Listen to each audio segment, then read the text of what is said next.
We are here with Tauren Wells at the K-Loves nominated for Male Artist of the Year. Now, you've been focusing on music, but in recent weeks, you've been focusing on your church. Yes. Give me just a summary of your church, because you guys had a baptism Sunday recently where you baptized quite a few people. Yes. It's been amazing. My family and I moved to Austin 1 year ago, actually, which is why we had to miss this last year. But we're so grateful to be back here this year. God has done so much. He has called an amazing group of people together that we love doing life with, we love serving with, and we're just helping people discover their God-authored identity through wholehearted relationship with Jesus.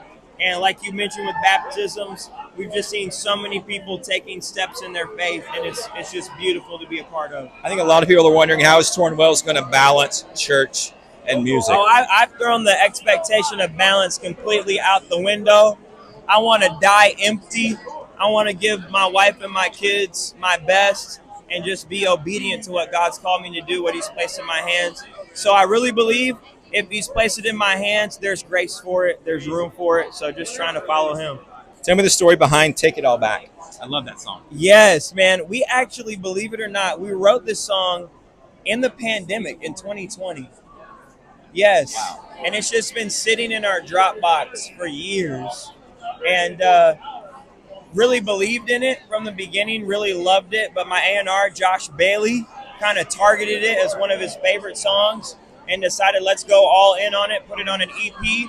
And really before we knew it, it was just resonating with people on social media, and people were posting it, and essentially it went viral, I guess, and kind of blazed its own trail. So I tell people there's no momentum like God momentum. I try to do everything that I can in my own power, in my own strength, with my own money and my own resources. One touch of God's favor can take you light years beyond all of your efforts. So I'm grateful for what God's doing.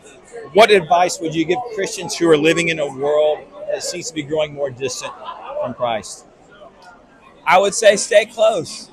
Distance is an option.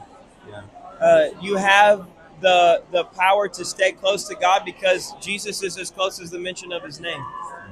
So I think we live in a world of distraction. It's not even that people are bad. It's that people are busy. So just clearing time to connect with God every day is so important. And You posted some comments on your social media about tolerance. I don't know if you want to address that. I think, was it talking about Harrison Butker? Is that what you were addressing when you posted that? I think the Harrison Butker speech kind of created a cultural moment that had already been simmering under the surface. But really, it wasn't specific to that. It's really just a general statement that I believe everyone's voice matters.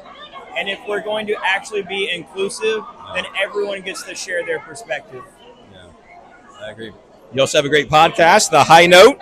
I listen to it often. Give folks, tell folks, that should be nominated here sometime, by the way. Tell folks about The High Note and why folks can listen to it. The High Note is helping people hit the high notes of their faith. So much of life is low notes, let's be honest. Yeah. So we try to start every week with a high note, and it's just faith-filled, encouraging conversations with myself and those I'm connected to about some of God's principles in His Word, in relationships, in the workforce, about creativity. We really span so many different subjects. So it's an amazing podcast. Love our partnership with Access More. Lots of good stuff at accessmore.com. So go check out The High Note.